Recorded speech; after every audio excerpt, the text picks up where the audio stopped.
hace un poder judicial en una democracia? Tema número 1. ¿Qué funciones tiene un poder judicial en una democracia? Tema número 2. ¿Cómo se debe integrar el poder judicial para ser autónomo? Tema número 3. ¿Qué pierdes tú sin un poder judicial autónomo, capaz y profesional? Esos son los 3 temas que vamos a ver el día de hoy en el episodio 219 de Factor Kaiser. A ver, en el discurso antidemocrático del obradorato de las últimas semanas está la convicción de que el pueblo les dio permiso de destruir al poder judicial. La candidata, su jefe y la secta en su conjunto repiten algo así como: López planteó la reforma el 5 de febrero, la candidata la respaldó en su campaña y ganamos. Así es que el pueblo nos dio el mandato de destruir al poder judicial, más o menos. Si ni los candidatos de Morena la han leído y menos entiende sus implicaciones, puedo asegurar que, con muy poco temor a equivocarme, la inmensa mayoría de las personas que votaron por Morena también desconocían los términos de esa reforma y sus implicaciones. El engaño en el discurso del obradorato va más o menos así. Los ministros, jueces y magistrados son impuestos por los ricos y poderosos y por eso solo defienden los derechos de los ricos y poderosos. Si en cambio los corremos a todos y el pueblo vota por ellos, ahora van a defender al pueblo. Algo así. Como toda propaganda del obradorato de los últimos 20 años, se trata de una boba y mentirosa generalización que busca engañar a quienes desconocen el funcionamiento real del Poder Judicial y las implicaciones que tendría destruirlo. ¿Es perfecto el Poder Judicial actual? Ni de broma. ¿Necesita una buena reforma para mejorar? Absolutamente. ¿La reforma que plantea el obradorato tiene la intención de hacerlo mejor y más eficaz? Ni poquito. Es una vil venganza política contra el poder que ha tratado de limitar su voracidad antidemocrática y de concentrar el poder en el Ejecutivo. Por eso me pareció muy importante que tú comprendas qué es y qué hace un poder judicial autónomo y profesional en una democracia y qué implicaciones tiene para ti que lo pierdas. Vamos a entrarle con seriedad a este tema. Acompáñame. Tema número 1. ¿Qué funciones tiene un poder judicial en una democracia? Son 5 las funciones más importantes de un poder judicial en una democracia. Vamos una por una. La primera, y la más drástica de todas, es la de resolver en un juicio penal sobre la responsabilidad de una persona respecto de un delito investigado y consignado por un ministerio público. Es la más drástica porque puede implicar la pérdida de la libertad, de parte del patrimonio y de otros derechos de un ciudadano por una acusación del Estado. En una democracia se busca que quienes resuelven este tipo de juicios sean capaces y lo suficientemente autónomos para sentenciar a todas las personas a las que se les haya comprobado un delito, sea quien sea, pero también que tengan la independencia suficiente del Poder Ejecutivo y de las fiscalías para dejar en libertad a todas aquellas personas a las que no se les haya logrado probar un delito en un juicio justo. Ambas funciones son igual de importantes para ti.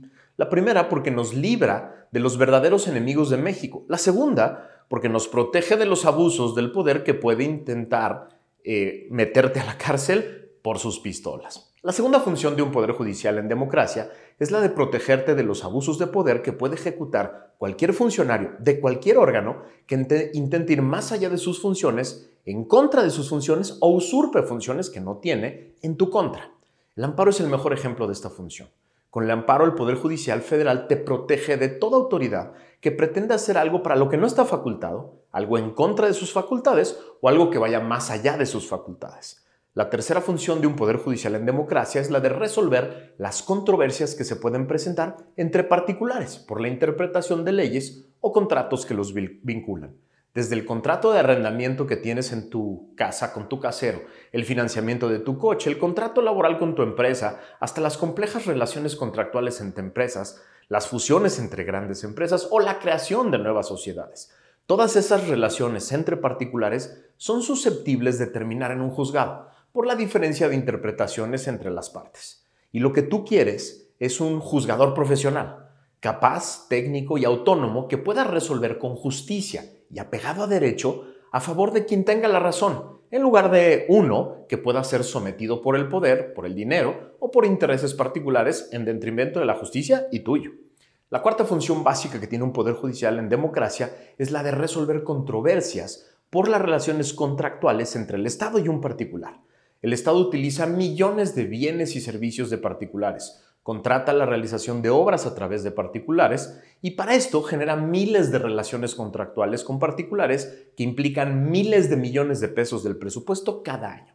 Se trata de la relación más desigual posible, en términos de ecuación de poder. Por un lado, el Estado y todo su poder frente a un particular que puede ser un individuo o una empresa. Esta relación desigual requiere forzosamente de un poder judicial fuerte, autónomo y capaz que pueda decidir justamente con base en el derecho vigente sin que le pese el poder del órgano del Estado que está en litigio. Aunque tú o tu empresa nunca hayan tenido un contrato con una institución pública, te interesa que esta función del Poder Judicial se haga con justicia y autonomía, porque está cuidando la debida utilización de miles de millones de pesos de nuestros impuestos. Hacer justicia en esta función implica que haya medicinas en los hospitales, que haya computadoras en los salones de clase o que el metro funcione como debe funcionar. La quinta función básica de un poder judicial en democracia es la de resolver controversias entre órganos del Estado que pueden tener diferentes interpretaciones sobre la Constitución y la ley. Pueden invadir las funciones de otro órgano o de otro poder.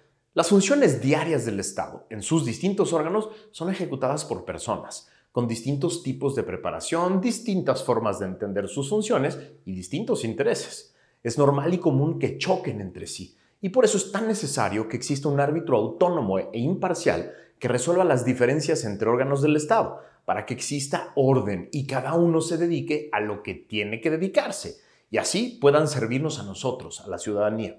Son más las funciones de un poder judicial en una democracia, pero con estas 5 te deberá quedar muy clara la importancia central que tiene este poder en una democracia.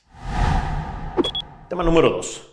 ¿Cómo se debe integrar un poder judicial en democracia para ser autónomo? A ver, por décadas el poder judicial careció de autonomía del primer sistema de partido hegemónico porque desde el Ejecutivo pasaban 5 cosas. 1. Desde el Ejecutivo se decidía a quién nombrar. 2. Desde el Ejecutivo se decidían las remociones de los que no se disciplinaban. 3. Desde el Ejecutivo se imponían contenidos a las resoluciones. 4. Desde el Ejecutivo se imponían medidas de organización del Poder Judicial. Y 5. Desde el Ejecutivo se imponía el manejo de los recursos del Poder Judicial. Para acabar con todos estos vicios y para construir poco a poco la autonomía del Poder Judicial, se hizo una gran reforma constitucional en 1994. En un momento histórico que permitió la transición a la democracia, el PRI literalmente se cortaba un brazo y renunciaba al control del Poder Judicial. Se generó un complejo sistema de nombramiento de ministros que implicaba la intervención de 2 poderes, procedimiento constitucional que López y Morena ya lograron pervertir en los últimos nombramientos. Pero también se les dotaba de inamovilidad y de un plazo predeterminado del cargo y de funciones de control constitucional muy importantes como la controversia constitucional y la acción de inconstitucionalidad. Se hacía así de la Corte el órgano de control de regularidad constitucional. Pero la reforma no solo transformó a la Suprema Corte, transformó al Poder Judicial en su conjunto.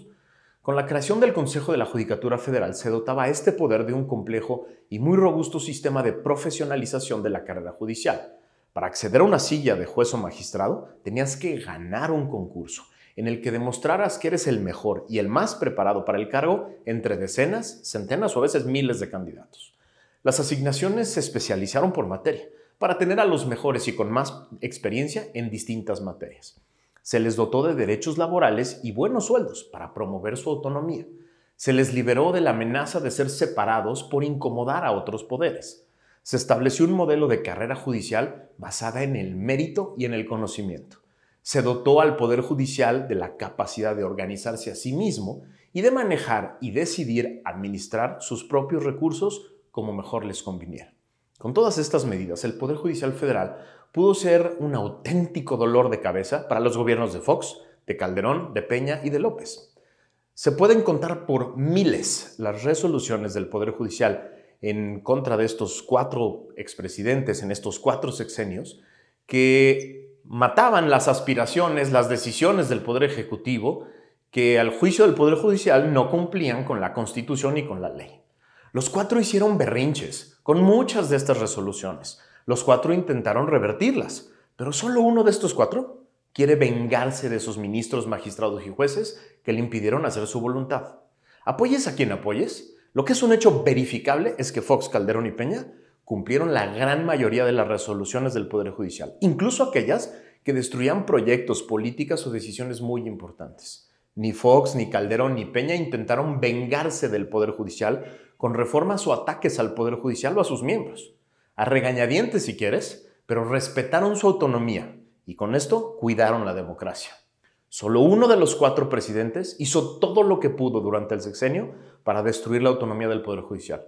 Solo uno de los últimos 4 presidentes le declaró la guerra y les juró venganza. Solo uno propuso una reforma constitucional para destruir todos los logros alcanzados con la reforma de 1994. Son 3 las claves de la venganza de la reforma planteada por López. Primero, correr a todos. El hacha contra todos.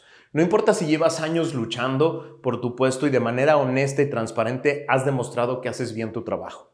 Segundo, someterlos al voto popular, a la sabiduría del pueblo que nos ha traído a las personas más corruptas, ignorantes e incapaces en los distintos cargos de los poderes ejecutivos y legislativos, federales, locales y municipales. Tercero, someterlos a un tribunal de justicia interna que los tendrá a raya, sometidos al poder político y al capricho del electorado. Todos perdemos con esta reforma. Pero la pregunta específica y más importante es, ¿qué pierdes tú sin un poder judicial autónomo, capaz y profesional? Vamos a eso, porque eso es lo más importante. Tema número 3. ¿Qué pierdes tú sin un poder judicial autónomo, capaz y profesional? Imagina que pasa la reforma que López quiere imponer. Se convoca elecciones de ministros, magistrados y jueces. Y Morena hace todas las mismas burdas y masivas trampas multimillonarias que hizo para ganar la elección presidencial, pero ahora para elegir ministros, jueces y magistrados, aliados a ellos. ¿Te parece raro? No, sabes que no. Y así, el nuevo Poder Judicial es el nuevo órgano del bienestar. De pronto, tu casero te quiere correr sin aviso del departamento donde vives. Eso si no le pagas el doble de la renta pactada en el contrato. Te enojas y lo demandas. Pero resulta que él tiene palancas con Morena y el juez decide que si no pagas el doble, te vas de tu depa y hasta ahí llegó.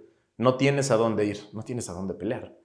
A ver, imagina otra cosa. Imagina que un día se comete un delito muy grave y se vuelve muy escandaloso en los medios y la autoridad se siente muy presionada por dar resultados. Y tu hijo sale de un antro y a un policía se le ocurre acusarlo a él de ese delito para rápido sacarse la presión. ¿Con quién te vas a quejar? Imagina que pones un nuevo negocio que ocupó todos tus ahorros y antes de abrir ese negocio aparece una autoridad y te dice que cada mes le vas a tener que pagar una lana en efectivo para permanecer abierto. ¿Con quién te vas a quejar? Imagina que Mexicanos contra la Corrupción descubre que una autoridad se robó millones de pesos en lugar de comprar medicinas para niños con cáncer. En el supuesto de que la fiscalía lo investigara y lo llevara a juicio, ¿qué esperanza tendríamos los mexicanos de que ese juez va a condenar al que se robó la lana?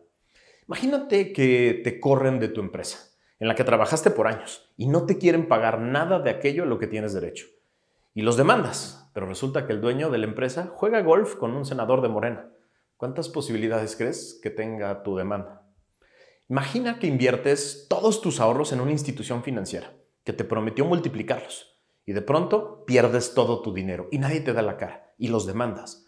Pero te enteras que el dueño de esa institución aportó lana a las campañas de Morena. ¿Cuándo crees que puedas recuperar tu dinero? Imagina que el Chaifa te pierde todas tus maletas, todo tu equipaje después de un largo y lindo viaje que hiciste a algún lado. Y los demandas.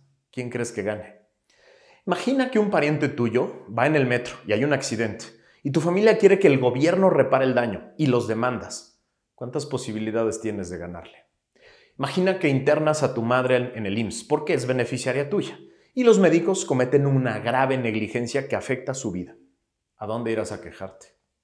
Y así me puedo pasar horas planteándote ejemplos claros, concretos de cosas reales que yo he visto suceder durante años cuando pertenecía al gobierno o observándolo desde afuera, que acaban en la mesa de un juez que cuando es autónomo tiene la posibilidad de resolverlo en tu favor. Hoy todo eso está en peligro y te afecta directamente a ti.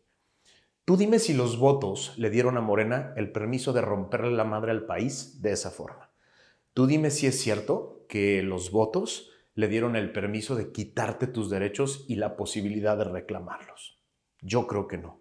Y tenemos que hacer todo lo posible por alertar a todo mundo y hacer entender a todo mundo lo que está en juego. lo entienden los mercados, lo entienden los inversionistas, lo entiende el mundo exterior a México.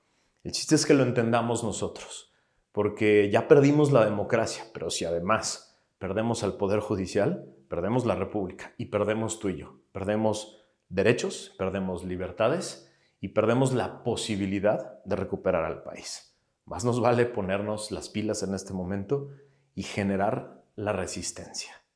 ¡Viva la resistencia!